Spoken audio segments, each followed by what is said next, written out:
Yo los invito a que pongamos mucha atención a la conferencia que hoy tan atentamente y tan gratificantemente, y vale el atentamente, nos regalan de esta fundación y espero que nos sirva, espero que lo pongamos en práctica y espero que estemos todos atentos de nuestros alumnos. Emiliana, Emilio, mil gracias por todo. En verdad los considero expertos, los considero gente que conoce, gente que nos puede ayudar a aprender y estamos aquí para eso, para aprender. Que tengan todos un muy buen día y aquí estaré yo presente escuchando la conferencia. Muchas gracias. Muchas gracias, señor secretario, por su mensaje, por sus palabras tan emotivas que realmente nos impulsan a los maestros. Pues nuevamente bienvenidos todos a esta conferencia titulada Bienestar socioafectivo, base en la formación cívica y ética, que en un gesto de generosidad, atentamente consultores, obsequia a las maestras y los maestros del Estado de México, que esta mañana son los invitados de honor en este espacio de aprendizaje. Sean todas y todos ustedes bienvenidos. La Secretaría de Educación Pública del Estado de México tiene el compromiso de fortalecer la formación profesional de las y los docentes. Y esta conferencia complementa los diálogos que maestras y maestros sostuvieron en los trabajos de preparación del ciclo escolar recién iniciado, cuando se analizaron los cambios y continuidades en materia de formación cívica y ética con relación a los programas actuales de estudio. Quisiera, antes de iniciar, leer una pequeña síntesis profesional de nuestros conferencistas. La maestra Emiliana Rodríguez Morales es socia fundadora y directora de educación de Atentamente Consultores. Estudió la maestría en Mente, Cerebro y Educación en la Universidad de Harvard y la licenciatura en Física en la Universidad Nacional Autónoma de México. Su trabajo se enfoca en el desarrollo curricular, la formación docente y en la vinculación entre la investigación científica y la práctica pedagógica de la educación socioemocional. Desde Atentamente ha desarrollado e impartido diversos programas de educación socioemocional en el ámbito educativo, así como en empresas e instituciones gubernamentales. Como consultora en la Secretaría de Educación Pública, participó en el diseño del currículum de educación socioemocional en educación básica, en las materias de educación socioemocional para preescolar, primaria y secundaria de las escuelas normales, en el material para padres de familia sobre el desarrollo socioemocional en la primera infancia, así como en la formación de supervisores, docentes y directivos a nivel nacional. Actualmente es asesora en temas de ética y educación socioemocional en la misma Secretaría de Educación Pública. Maestra Emiliana, como ya dijeron, es un gusto recibirla nuevamente en el Estado de México. Quiero presentarles también ahora al maestro Emilio Castelló Defis. Él es instructor en Atentamente Consultores y ha impartido talleres de habilidades socioemocionales en instituciones tanto educativas, gubernamentales y corporativas. Participó como desarrollador de contenidos y coordinador académico para el taller en línea Educación Socioemocional para el Programa Nacional de Convivencia Escolar. Estudió la licenciatura en Física en la Universidad Nacional Autónoma de México. Ha sido instructor de yoga por más de 17 años y ha estudiado y practicado técnicas de entrenamiento mental por más de 16 años con maestros en México, India, Nepal y Tailandia. Maestro Emilio, es un gusto conocerlo y recibirlo en esta comunidad educativa mexiquense. Yo dejaré el uso de la palabra a nuestros especialistas, quienes estarán alternando su participación y también estarán interactuando con la audiencia. Para ello les pedimos, con todo respeto, que estén atentos a las preguntas que se generarán en el chat, para que el equipo de Atentamente retome su participación. Por eso les pido usar el chat como un medio para expresar sus ideas. Pues el espacio es suyo. Muchas gracias. Adelante. Muchísimas gracias por esta invitación.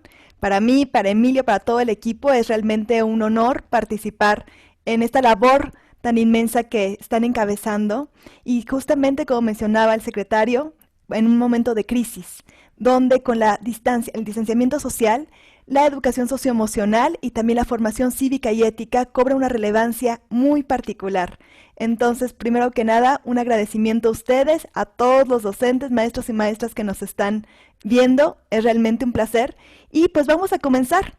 Voy a compartir mi pantalla, porque como mencionaban, la idea también es que esta sea una conferencia interactiva. Nuestro deseo es que ustedes puedan también tener una oportunidad para reflexionar, para compartir sus visiones y también para ya poner en práctica algunas herramientas que justamente van a nutrir nuestro bienestar socioafectivo y también para enmarcarlo y dirigirlo a cómo podemos promover la educación cívica y la educación ética. Entonces, para comenzar, me gustaría pedirles que reflexionáramos juntos en estas 3 preguntas. La primera es un ejercicio de autoconocimiento. ¿Qué quieres para ti? Cada uno de nosotros, ¿qué deseamos para nosotros? La segunda es, ¿qué quisieran para los niños y niñas de México y del mundo, por supuesto también para los jóvenes? ¿Qué quisieran para ellos? ¿Y cómo se vería el México en el que les gustaría personalmente florecer y también el que les gustaría que los niños y niñas pudieran florecer? ¿Cómo sería ese México?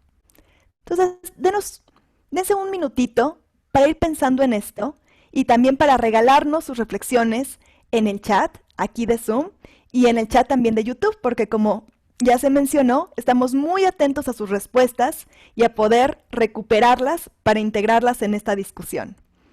Emi, un comentario muy rápido. Me parece que todavía no inicia la sesión en YouTube.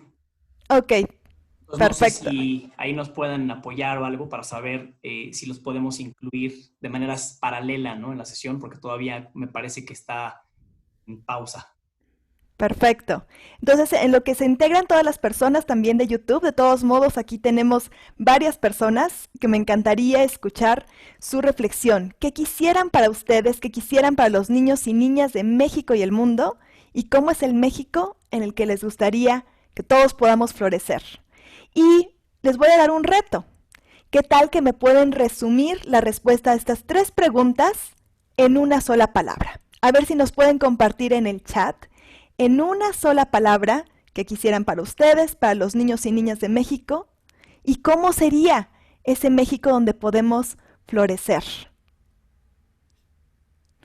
Ya estamos viendo algunas respuestas. Veo felicidad, equidad, bienestar, integridad, prosperidad, bienestar, armonía, paz, seguridad, sin duda, felicidad, esperanza, bienestar y oportunidades. Armonía, amor. Excelente, oportunidades, equilibrio, salud, importantísimo en estos momentos que vivimos una crisis de salud física y también de salud mental, ¿verdad? Inclusivo, empatía, prosperidad, excelente. Y ahora que recibamos respuestas de YouTube, también las estaremos sumando sin duda a esta reflexión. Pero les quiero platicar que he tenido la oportunidad de hacer esa pregunta ya en múltiples foros, ya con muchísimas personas, con muchísimos docentes, padres de familia, y efectivamente, una de las palabras que más surge, pues es bienestar. Todos queremos estar bien, ¿verdad? Esto es algo que nos une como seres humanos, y también ese bienestar hay muchos otros elementos, valores, como están mencionando ahorita, amor, paz, equidad, justicia, libertad. Esa es otra gran canasta. Y por supuesto también la canasta de aprendizajes, ¿no? Todos queremos poder tener las condiciones para desarrollar nuestro potencial, para poder tener esta educación de tipo integral. Entonces, esto es algo que todos buscamos, que todos anhelamos. Y quisiera hacerles la siguiente pregunta. Ya me compartieron qué quisieran para ustedes, para los niños y niñas, pero ahora, del 0 al 10, ¿qué tan cerca se sienten de esa visión? ¿Sí? Si 0 es siento que todavía no tenemos las condiciones para alcanzar ese bienestar, equidad, ese amor, esa paz. Eso sería 0, ¿no? Si siento que de plano nada. Y 10 sería, no, pues ya estamos viviendo esa situación. Ya tenemos todo el bienestar, toda la justicia, toda la igualdad que queremos. ¿Dónde se encontrarían? Ya empiezo a ver algunas respuestas. Vemos que 8, 6, 7, 3, 4, 5. Voy viendo por ahí. Exactamente. 7, los más... 8 son los más optimistas. Veo bastantes 5, 4. Híjole, ¿verdad? Entonces tenemos una visión. Sabemos qué queremos. Sabemos hacia dónde queremos caminar. Pero también sabemos que pues todavía hay una brecha, ¿verdad? Entre esa visión a la que queremos llegar como individuos, como sociedad, donde queremos que nuestros niños y niñas y jóvenes se desarrollen, y dónde estamos ahora. Claramente distinguimos esa brecha. Y pues es cierto, la verdad es que México hoy tiene muchos retos a los que debemos prepararnos. Tenemos el gran reto de la desigualdad. Sabemos que 61 millones de personas viven en la pobreza. 1 de cada 2 niños aproximadamente está en una situación muy vulnerable. Sabemos también los grandes problemas de seguridad y de violencia que enfrentamos, la violencia que se vive contra las mujeres, también la violencia que viven muchísimos niños y niñas en México. Alrededor del 50-60% reportan tener algún tipo de violencia, ya sea física o emocional. También tenemos problemas graves, sabemos los problemas de la corrupción, pero además 52% de las personas que se les preguntó en una encuesta de transparencia si habían participado, si habían sido cómplices de algún acto de corrupción, 52% dijo que sí. Esto es algo que vemos que se permea también en la cultura. Y estamos viviendo esta crisis de salud debido a la pandemia. Esa crisis de salud tiene muchísimos efectos en diferentes aristas. Una de las aristas, por ejemplo, es que las organizaciones internacionales afirman que la salud no es solamente una crisis de salud física, sino una crisis de salud mental. Estamos viendo un incremento en ansiedad, en depresión, miedo, incertidumbre, estrés, y también esto tiene efectos, ¿verdad?, en la violencia doméstica, que hemos visto un aumento no solo en México, sino en el mundo, muy difícil, ¿no?, que tenemos que enfrentar. Entonces, ante esta visión, ¿no?, que tenemos de los retos del México de hoy, ¿cómo se sienten? Cuando ven todas estas dificultades y problemas que tenemos enfrente, las dificultades también incluso personales que podemos vivir, ¿qué emociones sienten? Si nos pueden compartir en el chat, ¿cuáles son las emociones que sienten cuando se enfrentan, ¿no?, cuando ven estos problemas y dificultades? Impotencia, dolor, dicen por ahí. Sí, miedo, angustia, inseguridad, tristeza, sin duda. Frustración, coraje, frustración, incertidumbre, rabia también algunos, temor, preocupación, impotencia. También son algunas de las emociones, nostalgia, miedo, incertidumbre, claro. Y otra pregunta que les quiero hacer. ¿Qué tanto consideran realmente que sus acciones cotidianas, ¿sí?, pueden influir en la solución de estos problemas, que son muy complejos, ¿verdad?, de todo lo que estamos viviendo? Pero ¿cuánto creen ustedes que sus acciones pueden influir? Si 0 es, no, pues la verdad es que me siento impotente, ¿no?, y siento que mis acciones no pueden influir, eso sería 0, nada. 10 sería, no, siento que mis acciones cotidianas están contribuyendo a la solución de estos problemas. Entonces por aquí vemos, ¿no?, de todo también. 8, 7, 5, 10, hay toda una gama. Si tuviéramos si fuera como un velocímetro, ¿no?, y este es el 0 y este es el 10, andamos como por aquí, ¿no? Siento como que varios perciben que sí tienen una injerencia, pero no tanta, ¿no? Aquí 6, 5, 7, otros 9, otros 10. Entonces, eso es más o menos lo que estamos experimentando. Muy bien. Pues, ¿de qué se trata esta conferencia? ¿Qué es lo que quisiéramos trabajar el día de hoy? Una vez que vimos el panorama, claramente vemos que tenemos retos muy complejos en México que tenemos que enfrentar, y además que se han hecho más grandes todavía por la crisis, y que tenemos también una visión hacia dónde queremos llegar, que queremos un México con bienestar, donde hay paz, donde hay salud, donde hay amor, donde hay justicia, donde hay equidad. Entonces tenemos esta situación de hoy y tenemos esa meta. ¿cuál es la propuesta que queremos plantear hoy? Pues la propuesta es que sí hay una manera de transitar de estos problemas, ¿no?, y dificultades que enfrentamos, a acercarnos a esta visión de un México con bienestar, con valores, con aprendizaje de calidad, y que se acerca también a la visión pues que ha planteado las Naciones Unidas, ¿no? Una visión para el 2030 alineada con la agenda de México, de donde podamos ir cubriendo todas esas brechas, todas esas dificultades, y podemos tener un México sin pobreza, con salud, etcétera, etcétera, ¿no? Con las metas del milenio. Entonces, ¿cómo podemos llegar aquí? La propuesta que vamos a explorar es que tiene que ver con la conducta ética, ¿sí? ¿Y a qué nos referimos con la conducta ética? Básicamente estamos definiendo la ética como esa ciencia del bienestar. Por mucho tiempo la ética se entendió como una disciplina filosófica.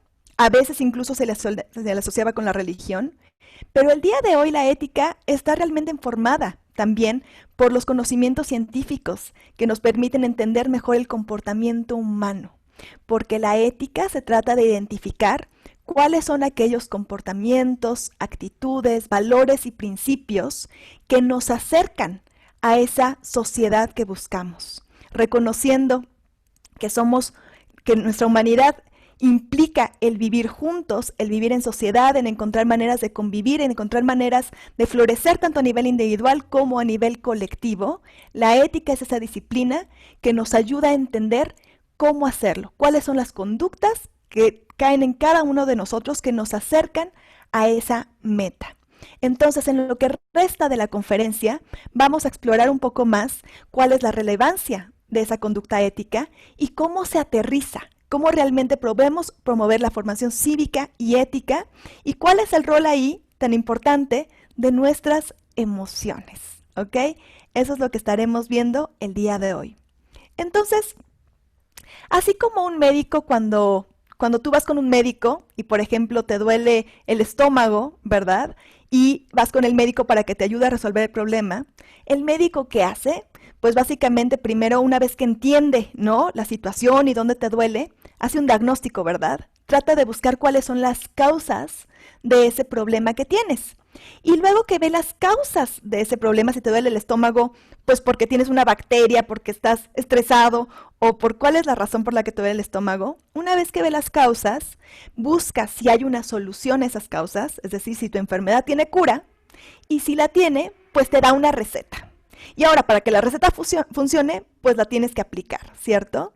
Entonces, nosotros ahorita hemos visto un mapa, una radiografía de problemas muy complejos, y aunque no vamos a analizar a fondo todas las causas, vamos a analizar algunas causas esenciales de esa, digamos, radiografía de los conflictos y problemas que tenemos que enfrentar. Y vamos a analizar esas causas y ver si tienen solución y cuál sería ese camino. Entonces, ¿cuáles son las causas de todos estos conflictos que vivimos, problemas sociales tan graves en México? Por supuesto, como les decía, pues identificar realmente las causas es un trabajo exhaustivo y se puede ver desde muchos puntos de vista, del económico, del social, del histórico, del cultural. Entonces, todas estas perspectivas lo que nos dirían es que hay problemas estructurales, ¿no? Desde la historia, por ejemplo, de México, por ejemplo, causas estructurales de la desigualdad, pues desde la conquista, ¿no? Y cómo nació México, y entonces tenemos pues un problema de que a la comunidad indígena, pues históricamente se le relegó, ¿no? Entonces esos son problemas que venimos cargando desde hace tiempo. Y como ese, muchos otros ejemplos de problemas estructurales, ¿sí?, que estamos viviendo hoy en día. Pero no me voy a meter ahí, porque también lo que afirman muchos investigadores es que además a estos problemas estructurales que ya vivimos, le estamos sumando lo que se le llama, por ejemplo, una crisis de ética o una crisis en que los valores se han trastocado. ¿Y a qué se refiere esto? A que además en este momento de la sociedad, pues vivimos en una sociedad donde justamente a veces en vez de, por ejemplo, valorar la libertad, el amor, la honestidad, etcétera, lo que vemos por los medios masivos, ¿no? Por ejemplo, como esta caricatura, pues son héroes, son culturas, ¿no? Son actitudes que favorecen más bien el yo primero por encima de todos, ¿sí? Tenemos este tipo de cultura popular también del que no tranza, no avanza, ¿verdad? Entonces, yo primero por encima de todos, también una cultura, por supuesto, que premia mucho lo material, a veces mucho más, por encima de la convivencia, por encima de la empatía, por encima del ayudar a otros. Entonces, esto es algo que vemos que se refleja en los medios, en muchos medios, ¿no? En los programas que vemos, que ven los niños, en los anuncios, etcétera, etcétera, y que se traduce también pues en lo que vemos, tal cual de las acciones que muchas personas pues toman. Entonces, a estos problemas históricos estructurales tenemos esta crisis de ética o de valores trastocados. Pero no solo eso, sino que además también vemos una generalización de un sentido de impotencia, de un sentido de desesperanza e incluso de cinismo cuando nos enfrentamos a los problemas, pues que toda esta situación histórica, cultural, económica y de crisis de valores y ahora agravada con una pandemia, estamos viendo. Entonces muchas personas reconocen, ¿no? Reconocemos, híjole, la situación está muy crítica y sí tenemos esta crisis de valores y la verdad es que sería mejor la convivencia, el amor, etcétera, pero pues no me toca a mí salvar al mundo. ¿O yo cómo lo voy a hacer? ¿No? No me toca a mí, esto le tocaría a las autoridades, es problema del clima, es problema de cualquier otra cosa, pero vemos también una generalización de que no asumimos esa responsabilidad, ¿no? Y esta impotencia, esta desesperanza, este cinismo, más bien nos llevan a no actuar. Y todas estas situaciones, pues de hecho lo que generan es un círculo bastante vicioso y bastante perverso, en el que, por ejemplo, con toda la situación que vivimos de desigualdad, de violencia, etcétera, pues por supuesto hay muchos individuos que no son capaces de ejercer sus derechos humanos, ¿no? De vivir en un estado realmente completo de bienestar.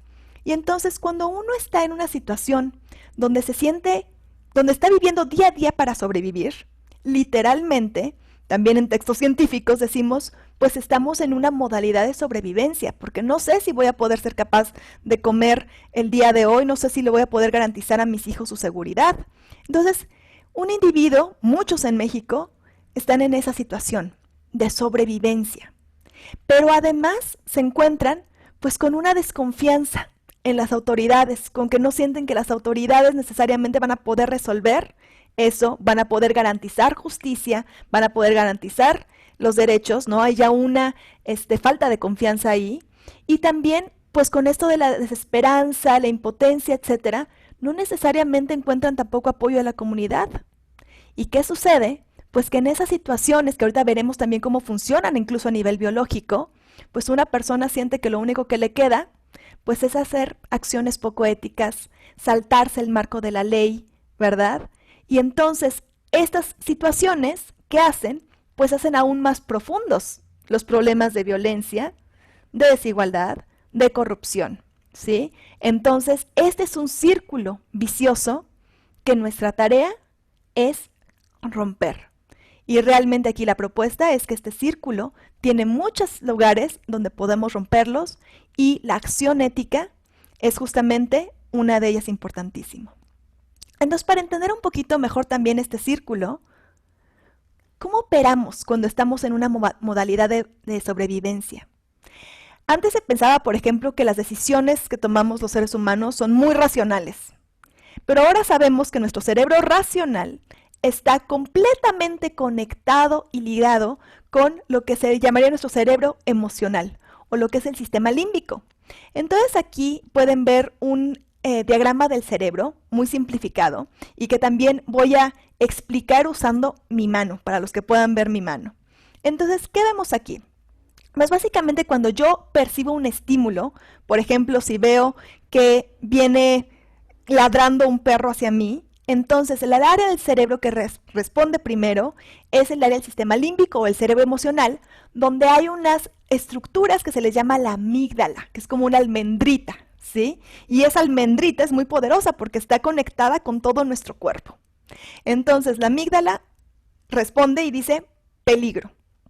La amígdala está conectada directamente con lo que conocemos como nuestra corteza prefrontal, el área del cerebro encargada de tomar perspectiva, de pensar, de racionalizar, de la memoria, ¿sí? Todo lo racional se relaciona con nuestra corteza prefrontal. Y estas dos áreas del cerebro están interconectadas. Cuando la amígdala dice peligro, la corteza prefrontal evalúa la situación y hay de dos, ¿no? Si la corteza prefrontal dice, efectivamente, estás en una situación de peligro, el perro está corriendo hacia ti, tiene espuma en la boca, entonces lo que hace es que manda una señal al sistema límbico, a la amígdala, y de alguna manera le cede el poder. ¿Por qué? Porque estamos en una situación de vida o muerte, de sobrevivencia, ¿sí? Y en estas situaciones, la corteza prefrontal no ayuda mucho, porque en esos momentos, por ejemplo, no me conviene estar pensando, ¿y qué raza será el perro? ¿Y quién lo habrá comprado? ¿Verdad? Nada de esas racionalizaciones en esos momentos, cuando estoy muy en peligro, sirven. Lo que necesito es tener todos mis recursos para huir, paralizarme o atacar, que es lo que la amígdala sabe hacer, ¿sí? Ataca, se paraliza o se congela o huye. Entonces, cuando estoy en una modalidad de sobrevivencia, literalmente, fisiológicamente, no tenemos acceso a nuestros recursos cognitivos de manera completa, porque ya nuestra misma corteza prefrontal lanzó la señal, ahorita sobrevivir, huir, atacar o paralizarme, ¿sí? Por el contrario, si la amígdala dice peligro, pero la corteza evalúa, no te preocupes, el perro está amarrado, entonces manda una señal a la amígdala que la regula, ¿sí? Y entonces sigo operando en esta conexión normal entre la corteza prefrontal y la amígdala. Así son los procesos de regulación. Pero resulta que nosotros no entramos en modalidades de sobrevivencia solamente cuando realmente tenemos un peligro inminente enfrente. Entramos en modalidades de sobrevivencia, por ejemplo, cuando recurrentemente no sabemos qué va a pasar. La incertidumbre nos puede hacer entrar en una modalidad de sobrevivencia. Cuando continuamente tenemos miedo, cuando vivimos en entornos que son inseguros, etc., entonces nuestro cerebro empieza a funcionar de esa manera. E incluso a veces cuando tenemos todo resuelto, digamos, no estamos realmente en peligro, tenemos lo material, pero tenemos esta mentalidad de escasez que también se ha dado con la pandemia, ¿verdad? Y de decir, es que ya no va a haber, ¿no? Aunque yo tengo mi alacena llena, pero es que ya no va a haber. De todos modos, entro en modalidad de sobrevivencia. Y entonces, todo eso que sé que sería lo positivo, que sé que sería lo bueno, ni siquiera tengo acceso a eso, porque estoy en esa modalidad. Y eso también es muy grave y afecta muchísimo a los niños y niñas. Y en particular, por ejemplo, en la primera infancia, sabemos que cuando los niños y niñas están en un ambiente donde hay muchísimo estrés, donde hay ansiedad, etc., incluso si no sufren de abuso directamente, pero si, por ejemplo, no se atienden sus necesidades, no tienen un cuidador que les da esa contención, esos vínculos amorosos, sabemos que ellos también experimentan estrés y que el estrés, cuando es sostenido y no tienen esa contención, se vuelve tóxico. Y ese estrés tóxico afecta el desarrollo de su cerebro, que es la otra imagen que están viendo aquí en la ilustración. Afecta al cerebro, donde están los atechecitos, que son áreas relacionadas con el lenguaje, con las habilidades motoras, con el control del comportamiento. Justamente los afecta en cómo se desarrolla su amígdala y cómo se desarrolla su corteza. Los niños, por ejemplo, que están en situaciones de estrés tóxico constante, su amígdala se vuelve muy reactiva, ¿sí? Ven peligros todo el tiempo y no tienen las conexiones tan fuertes con la corteza prefrontal que ayudan a regular. Entonces, esta es la modalidad de sobrevivencia y por eso algo importantísimo cuando estamos hablando de romper este círculo vicioso, de poder encaminarnos a construir este México que queremos, es que tenemos que tomar en cuenta esta modalidad y no podemos permitir estarnos en incluso le llaman los investigadores, ética de la sobrevivencia, en esos comportamientos que vienen de huir, paralizarme o atacar, ¿ok? ¿Y qué podemos hacer? ¿Cómo podemos romper este ciclo? ¿Cómo podemos también romper esta modalidad de sobrevivencia? Sin duda es la educación. Como decía Nelson Mandela, es el arma más poderosa para transformar el mundo. ¿Y qué tipo de educación estamos proponiendo aquí o qué elemento es muy importante y quiero resaltar? Pues el que nos eduquemos para nosotros convertirnos y también para que los niños, niñas y jóvenes con los que interactuamos se conviertan en agentes de cambio. ¿Qué son los agentes de cambio? Pues básicamente son ciudadanos que pueden analizar, reflexionar sobre su realidad, reconocen su papel en la sociedad, asumen su responsabilidad en la co-construcción de esta sociedad, son sensibles ante los problemas que padecemos, que estamos enfrentando, tanto a nivel personal como la comunidad y otras personas. Son personas que participan activamente en la defensa de los derechos humanos y en la construcción y en el fortalecimiento de una sociedad más justa, más solidaria, más pacífica, más democrática. Esos serían los agentes de cambio. ¿Y cómo puedes promover que los niños, niñas y jóvenes se conviertan en agentes de cambio? Pues no hay de otra más que empezando por el ejemplo, ¿verdad? Nosotros, como adultos de esta comunidad educativa, tenemos que empezar con el ejemplo y nosotros mismos convertirnos en estos agentes de cambio, como decía Einstein, ¿no? Dar ejemplo no es la principal manera de influir en los demás, es la única. Entonces, eso es lo que nos toca en este momento. Y seguramente se preguntarán, bueno, ¿y cómo es que un agente de cambio, cómo es que una persona, por ejemplo, que es participativa, que realmente asume su responsabilidad en la construcción, ¿verdad?, de los problemas que tenemos y también en su solución, ¿cómo es que una persona realmente puede influir en este sistema tan complejo, ¿no?, que vivimos en México, donde ya vemos que las causas de los problemas pues son de muchos frentes? ¿Cómo es que una persona, cómo es que un niño, cómo es que yo realmente puedo influir en esto? Y aquí la clave es pensar en que nosotros, cada uno de nosotros, pertenecemos a un sistema. Y de hecho pertenecemos a muchos sistemas. ¿Qué es un sistema? Piensen en una pecera, ¿sí? Entonces, una pecera es un sistema donde tenemos peces, tenemos las arenitas, le das de comer, hay cosas que oxigenan, ¿verdad? Cada pez también tiene una función. Y entonces, en una pecera, por ejemplo, cada pez influye en los demás peces que están alrededor, en su movimiento. También influye, por ejemplo, un pez con lo que come, pues influye también en el pH del agua. Influye de muchas maneras un pez y si lo sacas, va a haber un efecto en el sistema, ¿sí? Y por supuesto el sistema influye entre los peces. Por ejemplo, si de repente empieza a haber un exceso de comida y eso cambia el pH, cambia el comportamiento de los peces, ¿cierto? Entonces, un sistema justamente está formado por muchos elementos que interactúan entre sí, ¿verdad? Y entonces cuya acción influye a los demás miembros y el entorno también influye sobre el individuo. Y nosotros somos parte de un sistema que se llama Estado de México, que se llama México, y un sistema que se llama mundo, ¿sí?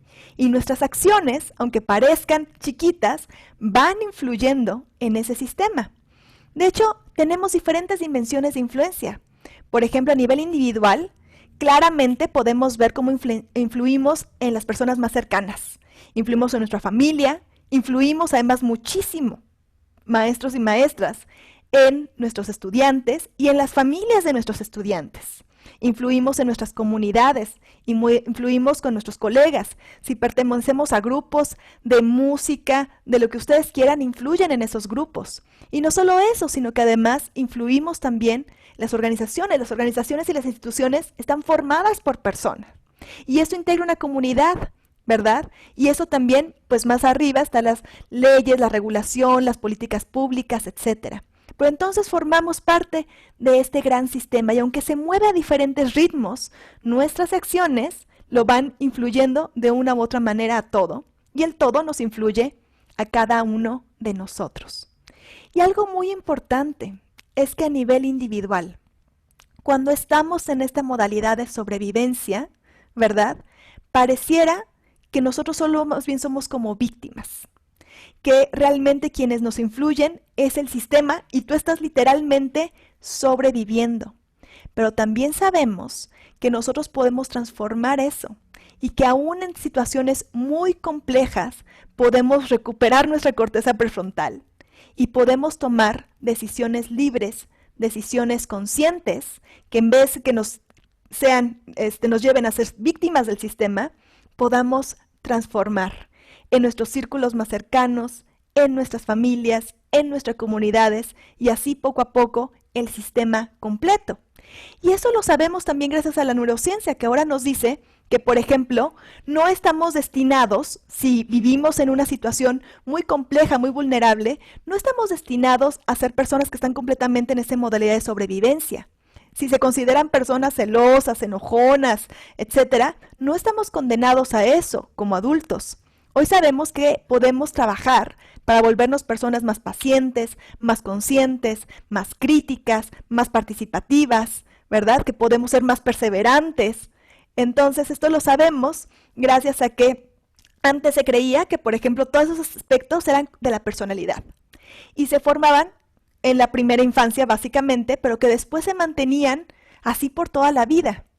Lo que ahora sabemos es que si bien la primera infancia es un trayecto crítico en esa formación de las bases de la personalidad, ¿sí? También sabemos que con esfuerzo, con ejercicios y entrenamientos también basados en la ciencia, podemos transformar, reconfigurar nuestros patrones neuronales y, por ejemplo, trascender patrones de enojo, patrones de ansiedad, patrones de estrés, etcétera, y poder tener emociones más reguladas y una mente más clara, ¿sí?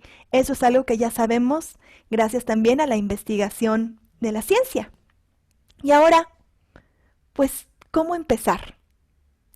¿Cómo empezamos? ¿Quién me puede soplar en el chat de Zoom, de YouTube? ¿Cómo creen que se empieza este proceso? ¿Cómo podemos empezar a romper ese círculo, ¿no? Ese ciclo vicioso a través de la acción personal? ¿Por dónde empezarían? Fortalecer la autoestima de cada aprendiz, dicen por acá. Con una actitud propositiva, con autoconocimiento, dicen, reflexionando nuestras acciones, expresando y reconociendo las emociones, ofreciendo nuevas experiencias con un cambio personal, reconociendo mis errores, sensibilidad, reconocernos como personas, como individuos, congruencia en el decir y en el hacer, dando un buen ejemplo, excelente, con aceptación propia. Muy bien, vamos en la dirección correcta, ser ciudadanos responsables, exacto, transformando nuestro conocimiento para ajustarlo a la nueva normalidad, aceptando que todos somos diferentes, forjando valores, reconocimiento de identidad, autoestima, muy bien, no haciendo lo que sabes que está mal, autogestión de los aprendizajes, perfecto, trabajando con uno mismo, dicen por acá, hacerse responsable de nuestras decisiones, efectivamente, con el ejemplo. Entonces, sin duda, aquí la propuesta es que tenemos que empezar por el ejemplo, pero ¿por dónde? ¿Cómo empezamos este entrenamiento? ¿Cómo empezamos este cambio en nosotros y en los sistemas en los que influimos? Bueno, primero es importantísimo contar con una visión de a dónde queremos ir, ¿verdad? Y esta visión es una visión, por supuesto, establecida, ya tenemos aquí, ¿no?, en el sistema educativo, donde también se reconoce que el bienestar es uno de los principales objetivos de la educación. Pero no solo eso, sino aquí vale mucho la pena que ustedes se tomen el tiempo para establecer su visión a manera personal, como las preguntas que hicimos al inicio. ¿Qué quiero realmente para mí? ¿Qué quiero para los niños, niñas, jóvenes de México y del mundo? ¿Qué quiero? ¿Cómo quiero aportar en esa visión? ¿Cómo es el México en el que todos podemos florecer? ¿Qué tiene y qué no tiene ese México? ¿Sí? Y algo muy importante es que cuando se nos venga esta palabra bienestar y que queremos estar bien, también reflexionemos a fondo qué significa ese bienestar al que queremos llegar, qué dimensiones tiene y cuáles son las que estoy nutriendo y cuáles no. Porque resulta que este es un modelo de bienestar muy sencillo, pero que promueve el doctor Rafael Vizquerra, que es uno de los grandes expertos en educación socioemocional, y él reconoce que el bienestar no solamente es sentirme bien, ¿verdad? O sentir placer. El bienestar tiene muchas dimensiones, y al menos estas 5. Al menos una dimensión material que tenemos que cuidar, por supuesto, de tener nuestras necesidades cubiertas. Hay un bienestar físico que tiene que ver con la salud, que ahorita, pues por supuesto, es tan importante cuidarla con muchísima minuciosidad. Tenemos, por supuesto, también el bienestar social, que tiene que ver con el tipo de relaciones que establecemos entre nosotros y también con cuidar que vivimos en una sociedad donde podemos participar, donde tenemos injerencia. Hay una dimensión del bienestar que le llamamos la profesional, que tiene que ver con ese bienestar, con ese placer que viene cuando nosotros podemos lograr nuestras metas. Y eso también lo vemos desde los niños chiquitititos, que cada vez que logran alguna de sus metas, pues podemos ver cómo manifiestan y experimentan bienestar. Pero esa no es la única. También tenemos una dimensión emocional o una dimensión afectiva, ¿sí? Aquí realmente estamos usando como sinónimos la palabra emocional y la palabra afectiva. ¿Y a qué se refiere esta dimensión de bienestar? Pues resulta que a veces, aunque tienes todo lo material resuelto, cuando tienes salud física, cuando estás rodeado por las personas que te quieren, tienes una buena condición social e incluso teniendo un trabajo maravilloso, hay personas que con esas 4 condiciones, de todos modos, experimentan incertidumbre, insatisfacción, frustración, depresión, ansiedad, etcétera, al grado de lastimarse a ellas mismas o de lastimar o abusar de los que les rodean, ¿verdad? Entonces puedes tener todos los otros 4 bienestares, pero eso no garantiza que vas a tener una dimensión de bienestar emocional o bienestar interno. Por otro lado, a lo mejor ustedes conocen personas, y los han visto en acción en esta pandemia, que aún teniendo dificultades materiales, que aún teniendo dificultades físicas, de salud física, que aún teniendo que estar aislados, como nos ha pasado a tantos, ¿no? Tantas personas que están ahorita aisladas por todo lo que estamos viendo en la pandemia. Personas que tal vez han perdido su trabajo, que ya no tienen la misma certidumbre al respecto de la labor profesional que antes. Pero incluso en esas circunstancias difíciles, tienen una dimensión de calma. No están en modalidad de sobrevivencia, sino al revés, ¿verdad? Tiene esta dimensión de presencia, de calma, de capacidad de conectarse, interesarse por otros, de ponerse en los zapatos de otros, capacidad también para colaborar, para tomar una perspectiva amplia de la situación y además también que son propositivos, como decían ustedes, que tienen un sentido de dirección y que aún en todo lo que están viendo cómo voy a contribuir a una mejor visión, no solo para mí, sino para mi familia, para mi comunidad y para el mundo. ¿Conocen personas así? ¿Sí?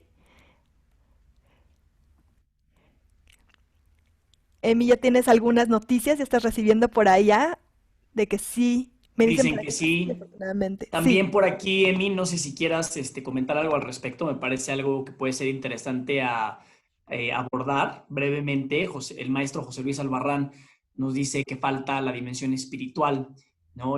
Igual, y no sé si quieras comentar algo al respecto, pero todos dicen que sí conocen a alguien de esta naturaleza. excelente, excelente. Este es un modelo, como les decía, simplificado de las dimensiones del bienestar. Hay muchos otros modelos, ¿no? Muchos otros modelos donde también incluyen la dimensión, por ejemplo, cultural del bienestar y, por supuesto, una dimensión espiritual que no tiene que ser nada religioso, sino este sentido y necesidad de buscar la trascendencia, que puede ser que cada persona elige cómo hacerlo y que parte también de los derechos humanos. Entonces, sin duda, también estas son otras dimensiones que muchos otros modelos contemplan. Pero efectivamente, ¿no?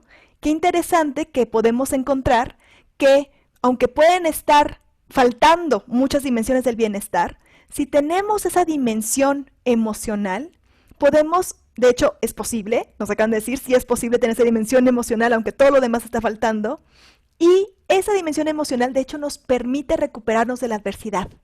Es la base de la resiliencia. Y no solo es la base de la resiliencia, sino también, como veremos un poquito más adelante, es la base del comportamiento ético.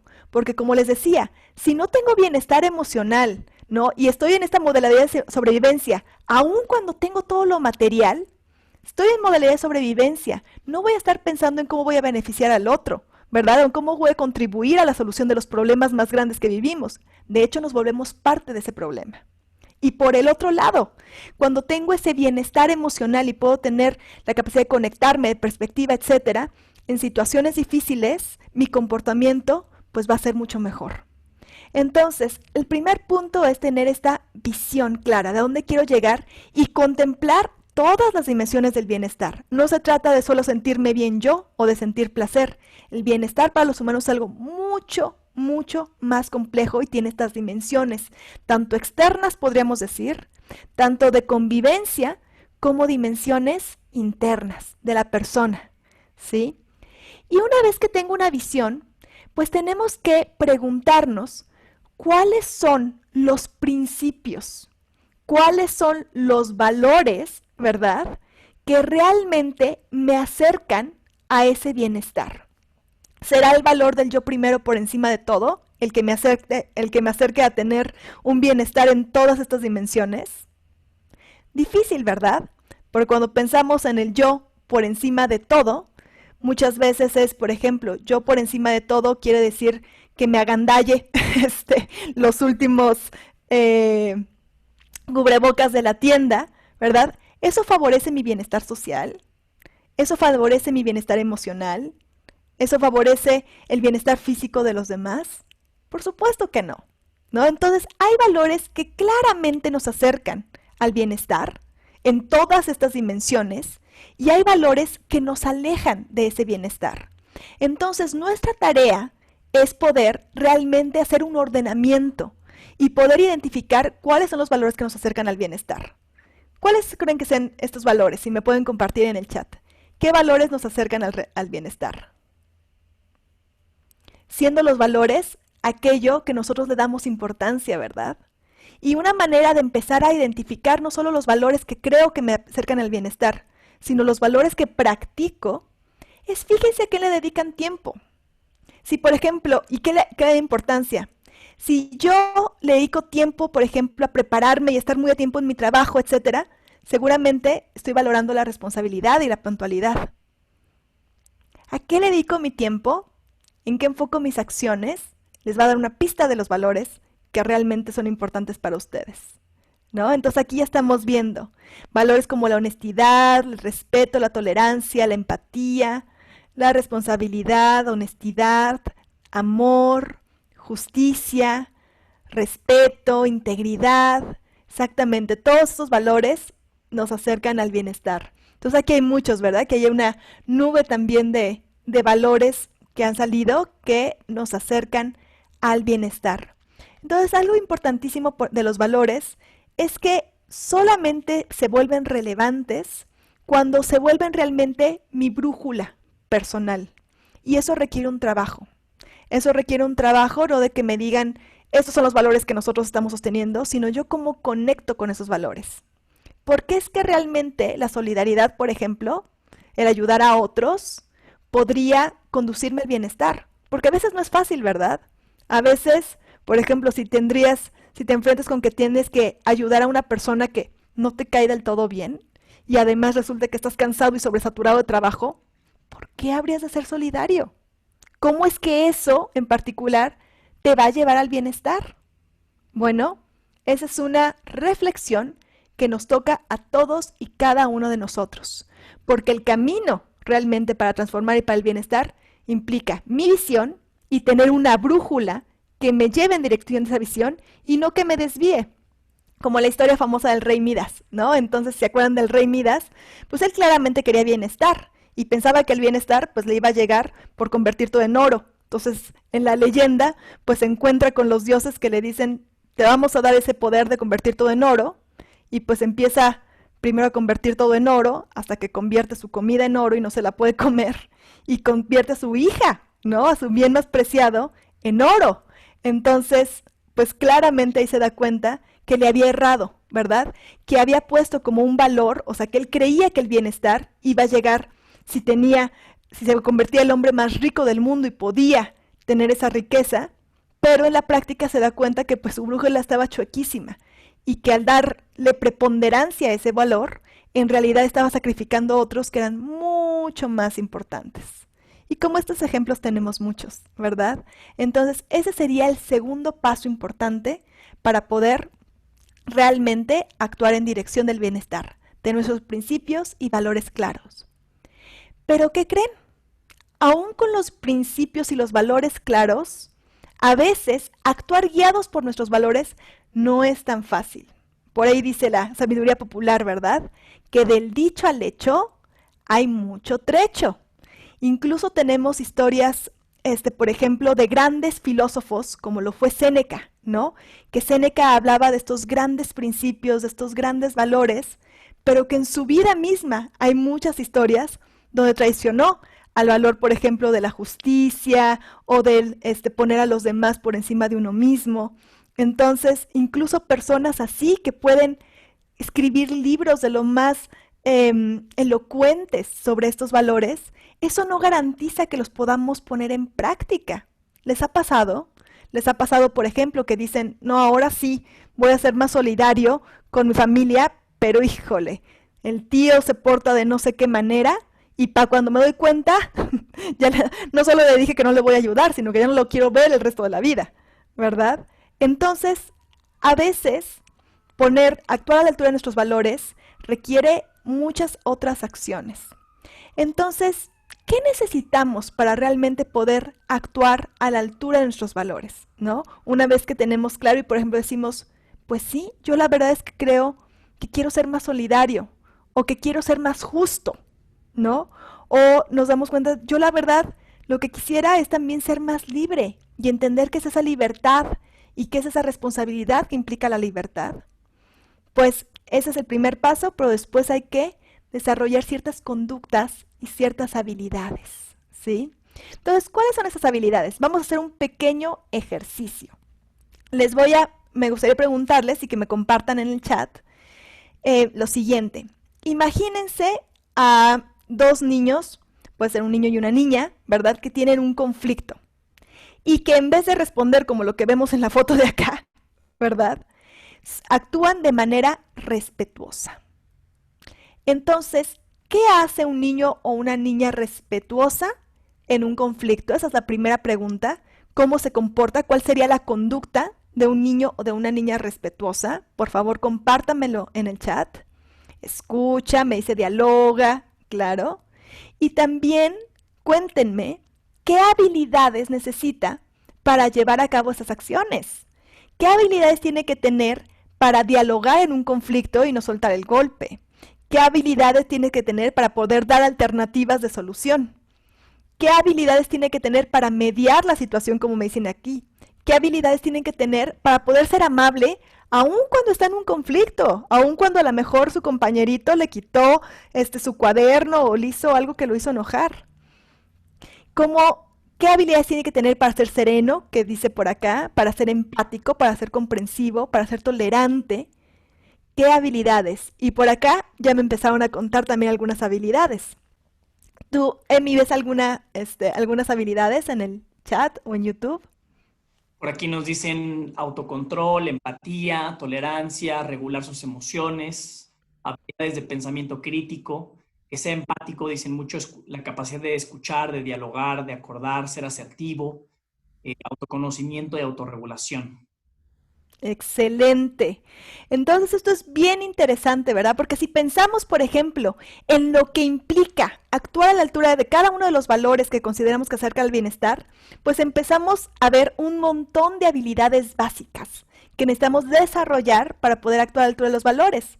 También, por ejemplo, si hiciéramos el ejercicio con la honestidad, ¿no? Imagínense qué tendría que hacer un niño para comportarse de manera honesta cuando tiene la oportunidad de robarse algo o cuando tiene la oportunidad de salvar su pellejo si dice una mentira, ¿no? Por ejemplo, en esas situaciones, ¿qué habilidades tendría que tener? ¿Qué habilidades tendría que tener una persona para ser solidaria cuando, por ejemplo, la solidaridad implica, pues, sacrificar quizás su descanso, su tiempo personal, etcétera, para trabajar en beneficio de su comunidad o de personas que a lo mejor con las que ni siquiera pues, se lleva del todo bien, ¿verdad? Porque eso implica la solidaridad.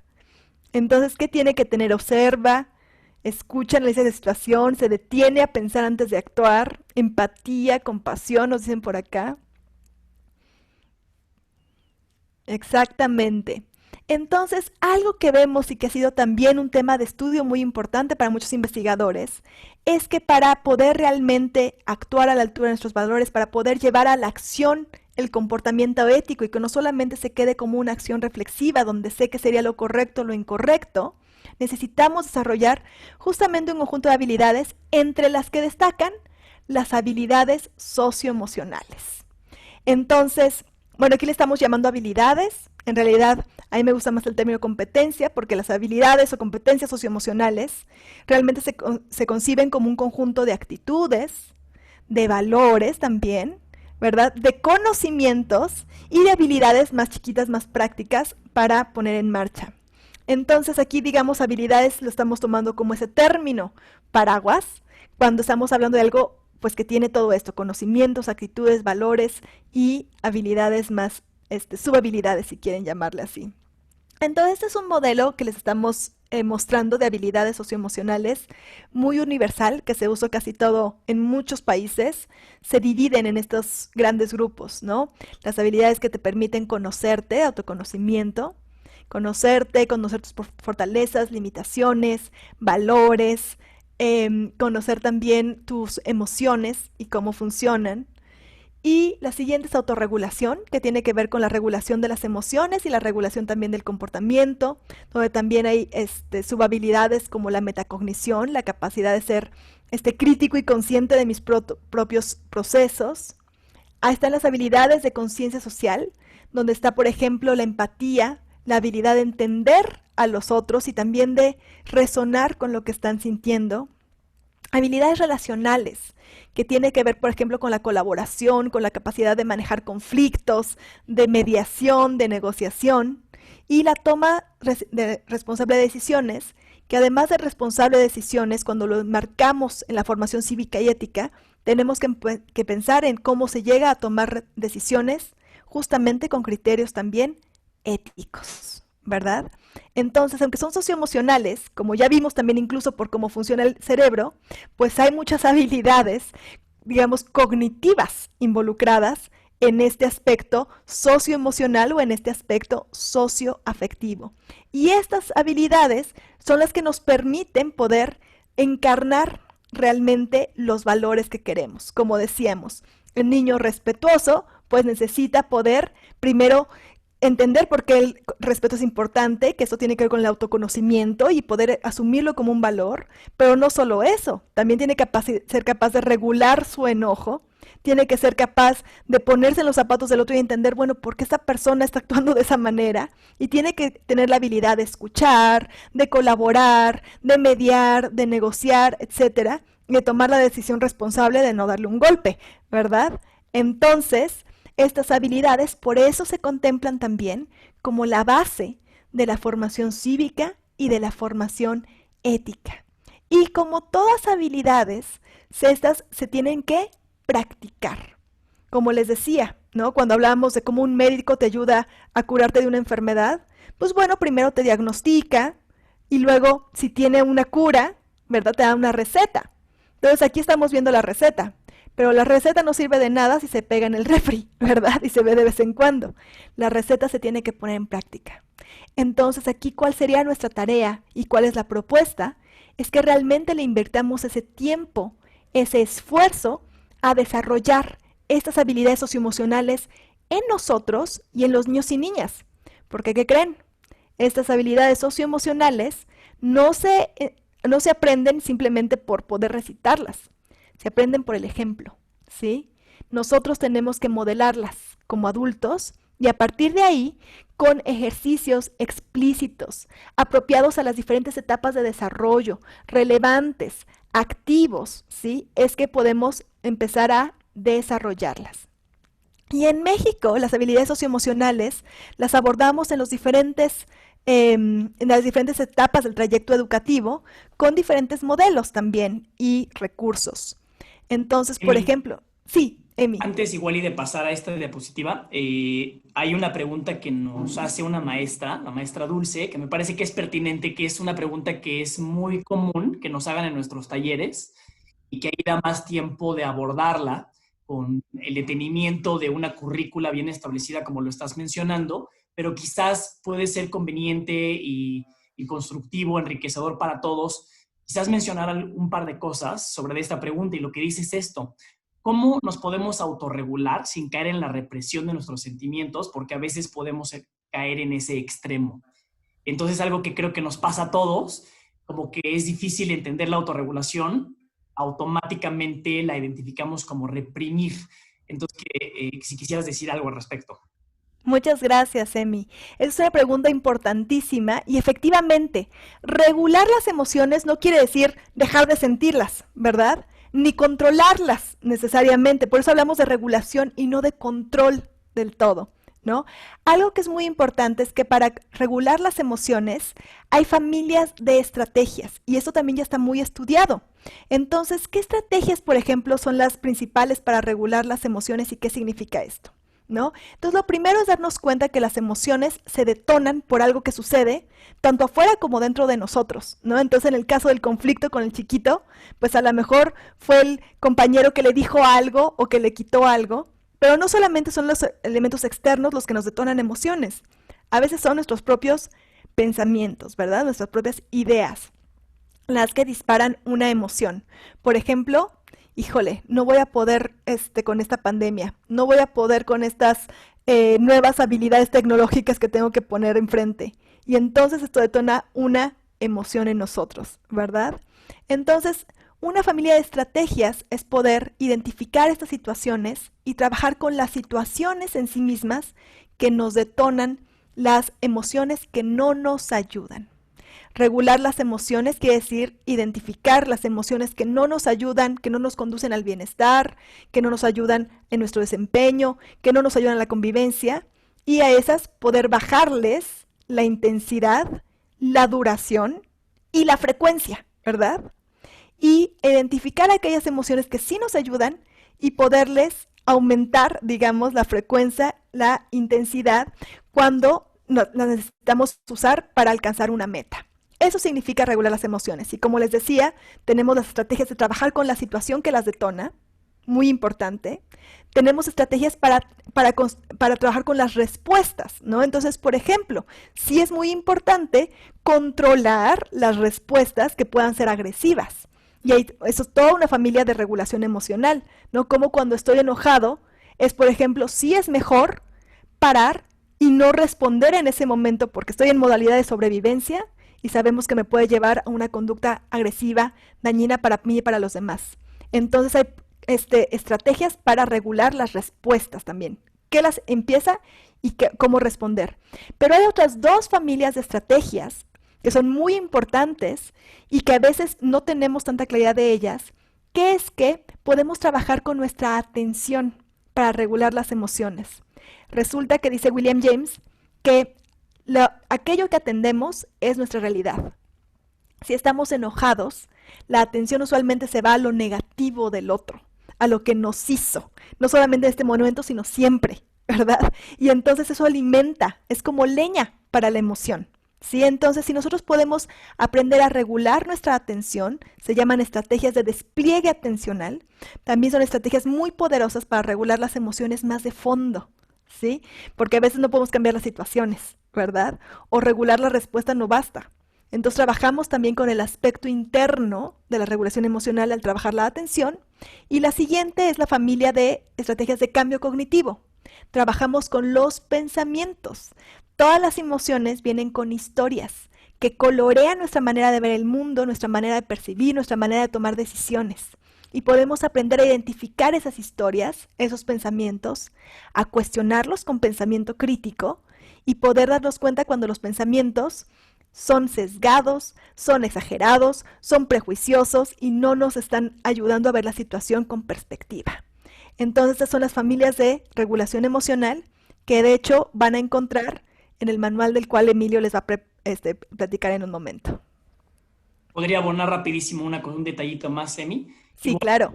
Lo que está comentando la maestra Emiliana, dentro de estas familias y dentro de las dimensiones del autoconocimiento, la autorregulación, algo que enseñamos y que uno va aprendiendo es que las emociones tienen una duración.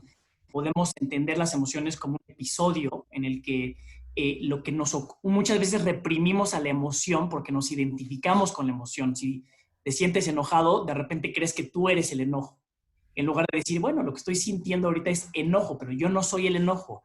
Y como tenemos ciertas tendencias, etiquetamos a nosotros mismos o nos han etiquetado, fulanito siempre es terco, o siempre es un enojón, o tú siempre eres celoso.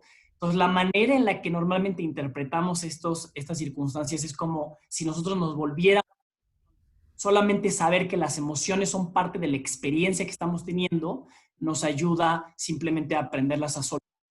No eres eso, simplemente es algo que estás experimentando y es parte de tu experiencia. Y esto se entiende dentro de las familias de estrategias de autorregulación que nos está explicando aquí Emiliana. Entonces, tú no eres esas emociones, simplemente es algo que experimentas. Efectivamente, efectivamente.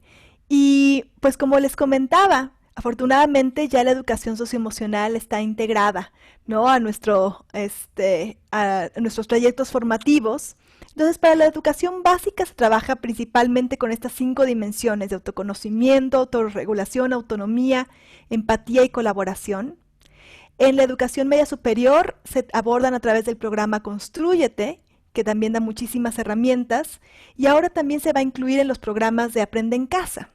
Pero, pues también como mencionan por acá en el chat, es muy difícil, por ejemplo, en el caso de Aprende en Casa, pues desarrollar las competencias socioemocionales nada más de verlas en la televisión, ¿verdad? Ahí necesitamos el apoyo de todos ustedes como docentes, el apoyo también para guiar a las familias, para que realmente esta que va a ser información, digamos que llega, pueda aterrizarse en las prácticas cotidianas. Y en particular también enfatizando lo que hablaba Emilio sobre la importancia de una de las habilidades, ¿no?, socioemocionales, que es la regulación emocional. Quería compartirles estos pequeños resultados, que ya los he compartido con algunos de ustedes, pero los investigadores también se enfocaron en darle énfasis a este conjunto de habilidades al ver, por ejemplo, que de las habilidades que mayor predicen el éxito en los niños es justamente la de regulación emocional. En esta primera investigación evaluaron a niños entre 4 y 6 años, viendo su coeficiente intelectual, las condiciones en las que vivían, su capacidad de regulación, y lo que encontraron es que la regulación emocional predecía, incluso cuando tenían más de 30 años, su estatus socioeconómico, su salud física y mental, su calidad de vida, su éxito profesional, mejores relaciones de pareja, mayor seguridad, menos crimen, respuestas impulsivas y conductas de riesgo. Es más importante para el éxito académico que el coeficiente intelectual y predice el desempeño académico en lectura y matemáticas. Si los niños y niñas que están viviendo esta situación tan compleja, por ejemplo, tienen que aprender, pero están completamente ansiosos, tristes, inseguros, etcétera, no van a poder poner atención, no van a poder concentrarse en lo que está pasando. Y esto ya lo sabemos por muchísima investigación. Y también, justamente promover este tipo de habilidades, sabemos que también ayuda a reducir la brecha de desigualdad. Sabemos también por investigaciones, esto lo hizo un premio Nobel en Economía, James Heckman, que promover ese tipo de habilidades en la primera infancia realmente ayuda a que los niños ya cuando entran a la primaria tengan una base que les permita construir y desarrollar todas las demás habilidades. Por el contrario, si no las tienen, ya entran a la primaria con una gran desventaja, que se hace cada vez más y más y más profundas. Aquí hay un pequeño resumen también de todo lo que ya sabemos por la investigación que promueven la educación socioemocional, mejora el proceso de aprendizaje y desempeño académico, el desempeño docente, el clima del aula, aunque sea también el aula virtual, también podemos implementar las habilidades socioemocionales ahí. Mejoran la salud física y mental, previenen conductas de riesgo, promueven, como ya vimos, el desarrollo cívico y ético, mejoran el desempeño profesional, promueven el bienestar emocional, del cual ya hablamos, y también el bienestar social, o sea, el bienestar socioafectivo, ¿verdad? Incluso también sabemos por lo que venía diciendo James Heckman, que son una gran inversión. Y entonces, ¿cuál es la propuesta, verdad? ¿Cómo hacerlo? Como dijimos, primero comenzando nosotros. No podemos dar lo que no tenemos y es importantísimo que nosotros nos demos el tiempo y el espacio para cultivar este bienestar socioafectivo, emocional y social, para a partir también de eso desarrollar todas las otras competencias socioemocionales y poder vincularlas directamente para poder actuar a la altura de nuestros valores, acercarnos a nuestra visión y poder compartirlo en nuestros círculos más cercanos, nuestra familia, nuestros estudiantes, nuestros colegas, ¿verdad? Todas las personas con las que interactuamos, las familias de los estudiantes, los grupos a los que pertenecemos y así poco a poco ir sumando en esa transformación. Y estas habilidades en particular ahorita, que estamos viviendo retos que a veces se sienten así, ¿no? Como un marquipicado. ¿Cómo se sentirían si ustedes estuvieran en medio de esa ola? ¿Tú cómo te sentirías, Emi? Cerrado. ¿Te daría miedo o tú súper bien ahí? Pánico. Pánico. Dicen por aquí también miedo, asustada, yo también, angustia, en peligro, etcétera. Claro que sí, así nos sentiríamos muchos. Pero fíjense que no todos se sienten así. De hecho, yo tengo una gran amiga, la doctora I. Beckman, que también nos ayuda mucho. Resulta que es como esta persona, una gran surfista. Ella ve las olas y en vez de aterrorizarse, ¿verdad? Y de sentir esta incertidumbre, siente tal cual felicidad, ¿no? Se siente muy entusiasta y viaja a México para poder estar surfeando en olas de esa magnitud. ¿Por qué? Porque desarrolla ciertas habilidades. Ella sabe surfear y se esforzó muchísimo y muchas veces la revolcó la ola, pero desarrolló habilidades que le permiten enfrentar esos retos. La idea es que nosotros podamos desarrollar las habilidades socioemocionales que nos permitan también enfrentar los retos tan tremendos que nos está planteando esta pandemia y que ya teníamos, ¿verdad? Problemas donde debemos también influir, la desigualdad, la violencia, todos los retos que ya hemos mencionado. Y aquí el tema es que no necesariamente nos lo han enseñado, ¿verdad? Muchos no hemos tomado cursos de educación socioemocional, eso es algo que se ha formalizado apenas en los últimos años. A lo mejor algunos sí han tenido la suerte, pero no necesariamente todos. Entonces, es el momento de dedicarle tiempo a desarrollar estas competencias. Y también para esto queríamos facilitarles, y les estamos facilitando, un manual que pueden descargar de manera completamente gratuita para empezar, es una puertita de entrada. Para empezar a desarrollar estas habilidades, le llamamos el ABCD de la salud mental para tiempos difíciles y está muy enfocado también a poder cultivar este autoconocimiento, esta autorregulación y estas habilidades de relaciones y empatía en medio de esta situación tan crítica en particular que estamos viviendo. La manera de que pueden descargar esta guía gratuita, aquí les dejamos la página, se las vamos también a facilitar por el chat. Y es muy sencillo, se abre en la página de atentamente.mx, en la parte de arriba viene este letrero, ¿no? Entonces ahí pueden picarle a descargar el manual y pueden tener este material gratuito para empezar a desarrollar estas habilidades. Y sobre estas habilidades y también cómo usar ese manual es que Emilio nos va a platicar en este momento. Muchísimas gracias, Emi. Pues en efecto, como nos está diciendo la maestra Emiliana, nos sentimos sumamente contentos de ofrecerles este manual. Está muy práctico, es muy sencillo de llevar a cabo. Y la idea es que a través del mismo podamos nosotros cuidar de nuestra mente y de nuestras emociones. A través del mismo son 15 días de prácticas que van a poder llevar ustedes de manera muy puntual, darles el seguimiento. Son herramientas que te van a ayudar a promover tu salud mental, tu bienestar emocional.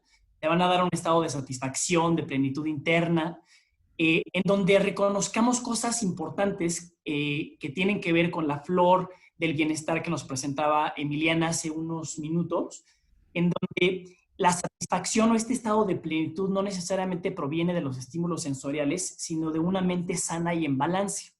Entonces, hemos organizado estas actividades para que las realices en 15 días, ¿no? Primero, la idea es que reflexionemos en la parte de autoconocimiento, en entender qué nos pasa, qué sentimos, qué queremos, cómo hacemos para lograrlo, cómo podemos superar las dificultades que se nos presentan, cómo podemos lograr mayor bienestar.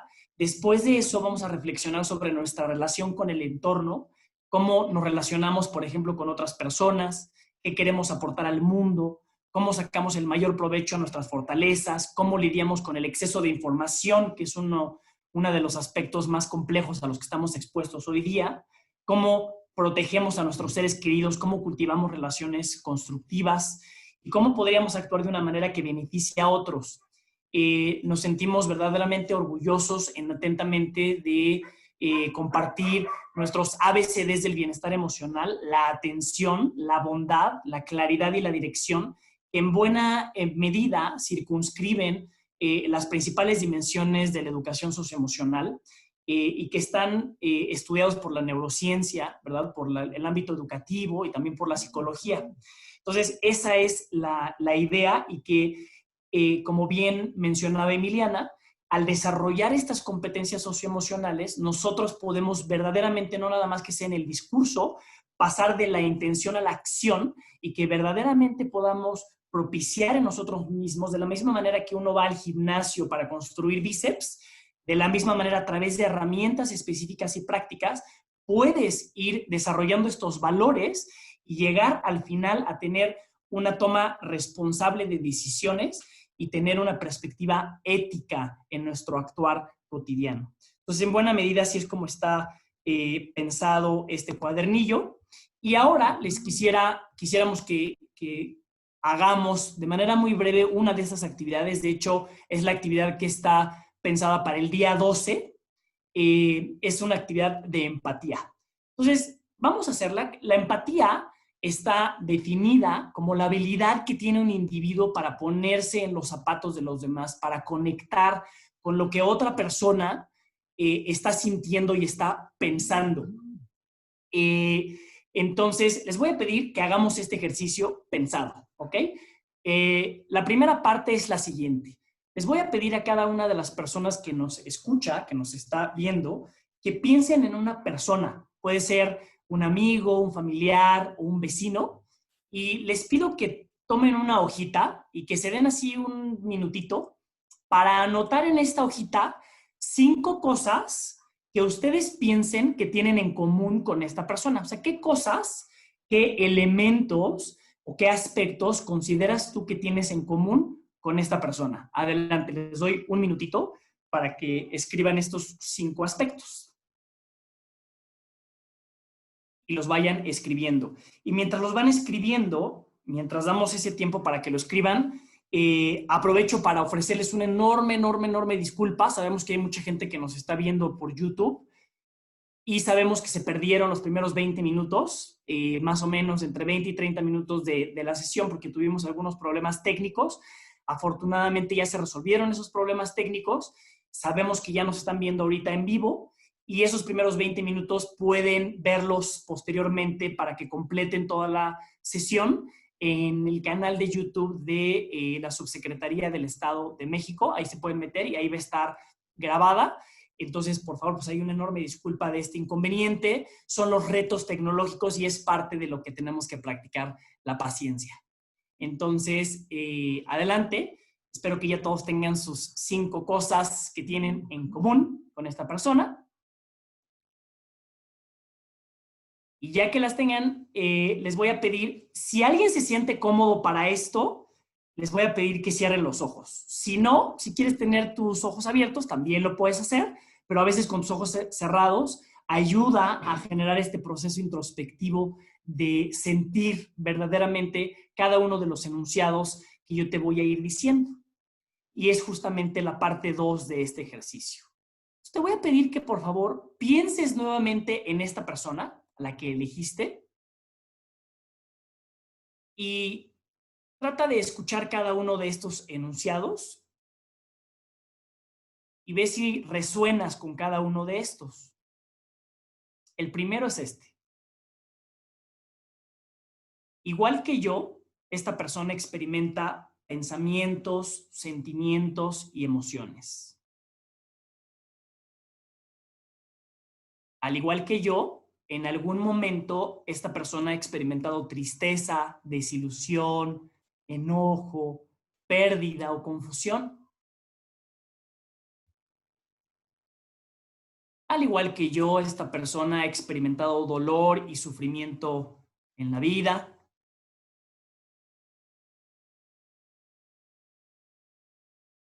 Al igual que yo, esta persona desea dejar de sufrir.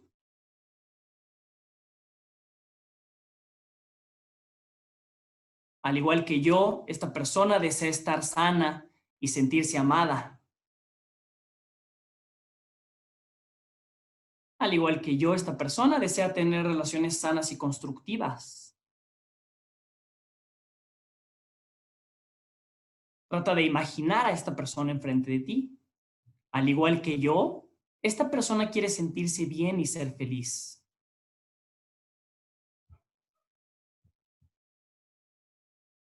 Al igual que yo, esta persona merece ser feliz. Y nota cómo te sientes. Y ahora pregúntate si cambia de alguna manera tu percepción de esa persona al identificar todas estas cosas que tienes en común con él o con ella. Y puedes abrir tus ojos si los tenías cerrados. Y si sientes que cambia un poco tu percepción, que se mueve, nos gustaría que nos comenten en el chat cómo lo experimentaron este ejercicio, si algo cambió, cómo se sintieron. Entonces aquí, si nos pueden ir diciendo en el chat, compartiendo un poquito.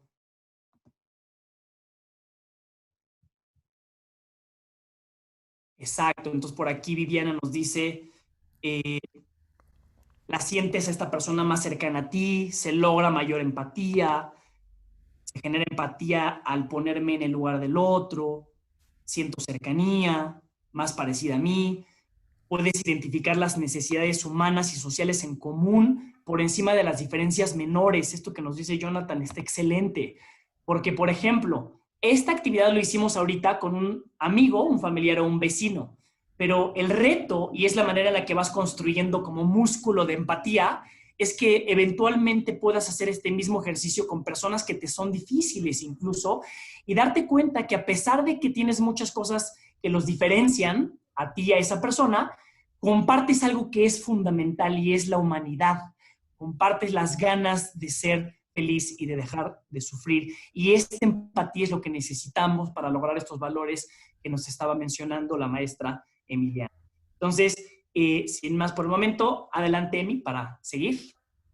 Muchísimas gracias, Emilio. Entonces, como ven, es una técnica muy sencilla, muy eficaz. Apenas la practicas, empiezas a sentir que te acercas a la otra persona y que además, pues, no se limita a practicarla en un momento, ¿verdad? Sino la idea es que podamos irla practicando y construir ese hábito mental de poder conectar con las demás personas desde ese punto de vista. Y esa es la idea de todas las herramientas y las actividades que les sugerimos para comenzar a desarrollar todas estas habilidades socioemocionales orientadas en particular también a poder ejercer la acción ética. Y ya nos acercamos al tiempo, ¿verdad?, en que tenemos que ir cerrando, pero les quería preguntar, después de todo lo que hemos compartido, practicado, reflexionado, si me pueden decir otra vez, del 0 al 10, ¿qué tanto creen que sus acciones pueden influir en la solución de los problemas que vivimos? ¿Qué tanto? 0 es nada, 10 es mucho, 9, 10, 10, 9, ándenle, ya está subiendo el promedio, excelente, 10, 9, 8, perfecto, 10, todavía por ahí hay un 6, pero 10, 9, 8, 10, 10, 9, 8, perfecto. Entonces, antes estábamos como en un promedio, no, si este es 0 y este es 10, estábamos como por aquí y ahorita ya andamos como por acá, excelente. Eso también, esa es una habilidad socioemocional, se llama autoeficacia. Si no creemos que tenemos la capacidad para cambiar las cosas, para entrenarnos, etcétera, no le vamos a dedicar esfuerzo. Y esto requiere mucho esfuerzo y disciplina. Entonces, por eso es muy importante que podamos mover esos numeritos. Y la siguiente, ¿qué tanto podemos contribuir a una visión de un México más justo, solidario, libre y pacífico? 0 nada, 10 mucho o completamente, ¿cuánto? 10, 8, 9, 10, 10, perfecto. 10, 8, 9, Muy bien, entonces también por acá ya se nos movió el ya se nos movieron los números, excelente, buenísimo. Y pues eso es lo que les queríamos comunicar, que realmente creemos que con este cambio, con este trabajo personal, pues cambio yo, ¿verdad? Pero sobre todo cambiamos juntos. Podemos realmente transformar nuestras relaciones, promover también estas habilidades en nuestros estudiantes, en sus familias, en nuestras familias y comunidad, orientadas a poder actuar a la altura de nuestros valores, ¿verdad? Y así construir esta visión que queremos para todos, ¿no? Cambio yo, cambiamos juntos y todo cambia. Ese es el principal mensaje y pues ya tienen algunas herramientas, tienen nuevamente aquí les comparto la página para que puedan descargar su manual gratuito. También ahí encontrarán la liga para descargar la aplicación, que también es un componente gratuito. Y también queremos invitarlos a, por supuesto, seguir conectados con nosotros. Tenemos muchos materiales. Próximamente, de hecho el día de mañana, comenzamos con un taller que es un taller de 10 horas, es un poquito más largo, pero es justamente para profundizar en el desarrollo de nuestras propias competencias. También lo pueden encontrar en nuestra página, se llama Volver a la Escuela en tiempos de COVID-19, lo da una maravillosa instructora que es Daniela Labra. Y muchos de ustedes del Estado de México ya se sumaron también a uno de estos talleres. Les agradecemos su participación y pues por eso nos animamos a poder repetir este tipo de talleres y esperamos poder encontrar más vías de seguir colaborando con todos ustedes aquí en el Estado de México. Muchísimas gracias. Y no sé si hay alguna pregunta. Tenemos algunas preguntas de YouTube. Si quieres igual varias de las preguntas tienen que ver con, por ejemplo, nos podrían decir cómo saber cuáles son los ejercicios específicos por edades. Quizás igual no sé qué pienses, Emi, pero tal vez la invitación es, por cuestiones de tiempo, precisamente en estas ponencias, me gusta también poner mucho este ejemplo. Muchas gracias. Si quieres correr quieres entrenarte para correr medio maratón, y yo te digo, ¿cómo te sentirías si mañana corremos el medio maratón y no tienes ningún entrenamiento? Pues no lo vamos a lograr.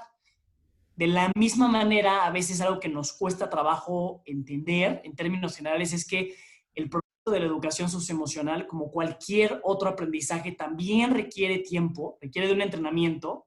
Creo que como ya lo ha mencionado la maestra Emiliana a lo largo de esta ponencia, y les invitamos a que se sumen en la medida de sus posibilidades a los talleres un poco más largos que ofrecemos, porque a través de los mismos podemos ver con más detenimiento las estrategias específicas que tú puedes poner en práctica como docentes y luego poderlas implementar en el aula. Si tú no lo tienes claro de cómo practicar contigo, difícilmente lo vas a poder implementar en el aula. Esa sería mi respuesta, Emi. No sé si quieras comentar también algo al respecto.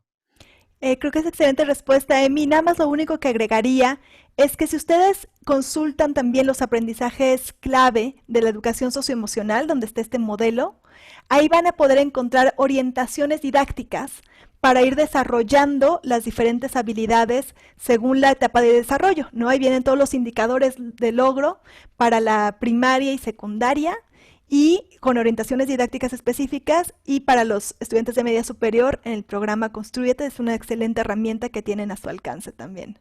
Muchísimas gracias. Otra preguntita por aquí, Emi, que hacen es, ¿qué intervención tiene que hacer el docente en caso de crisis ocasionada por esta pandemia del COVID, por ejemplo? ¿Qué recomendarías? Exacto, entonces algo muy importante, todas estas habilidades que estamos compartiendo son de carácter preventivo y desde un enfoque pedagógico. Estas no son intervenciones de terapia psicológica, entonces, por ejemplo, para la educación socioemocional no tienes que ser un psicólogo para ponerlas en práctica, ¿sí? Pero es muy importante que en estos momentos, como justamente tenemos esta crisis que vivimos, sí podamos ser sensibles y detectar cuando nuestros estudiantes están teniendo algún otro tipo de problema, y ahí sí poder canalizarlos con un profesional. Esto es muy importante, ¿no? Entonces, todo esto es para nosotros poder promover nuestro bienestar emocional, poder contenerlo también con los estudiantes y ser sensibles a identificar cuando, por ejemplo, estamos viendo que a lo mejor presentan más miedo de lo normal, más ansiedad, más estrés, etcétera. Entonces, en esos momentos sí poder canalizarlos con alguien, con un profesional en ese ámbito. Y pues ahora sí ya se nos acabó el tiempo.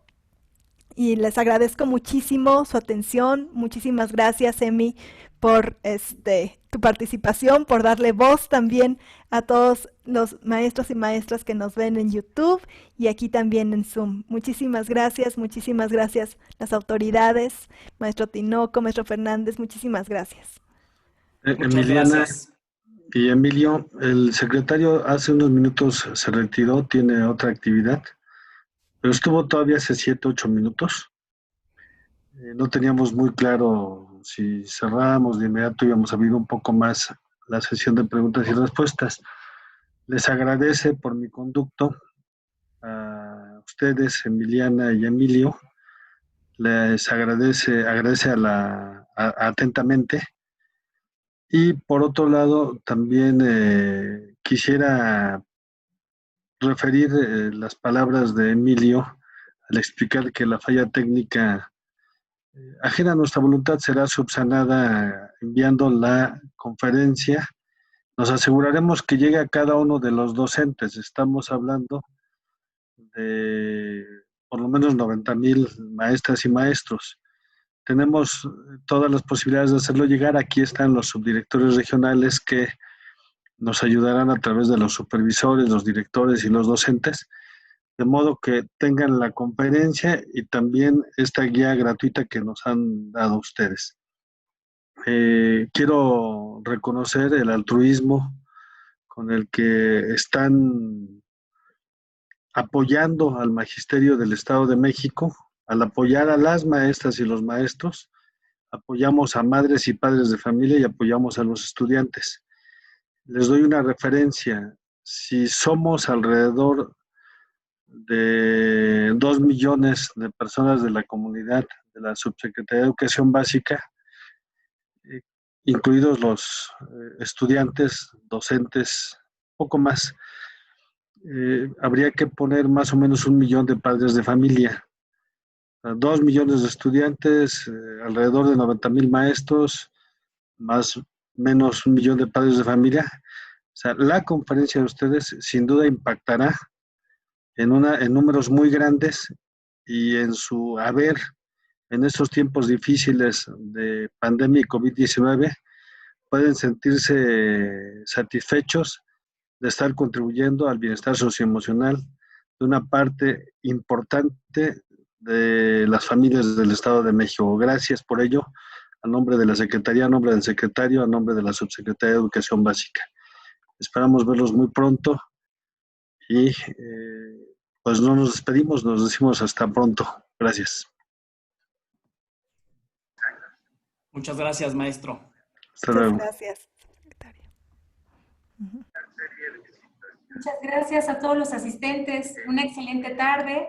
Gracias por compartir todos sus conocimientos y pues que tengan una excelente tarde y oportunidad de llevar a cabo algo de lo escuchado en esta mañana. Gracias. Hasta luego. Gracias a cada maestra y maestro que nos estuvieron escuchando. Gracias a todos. Gracias, subsecretario. Gracias, señor subsecretario.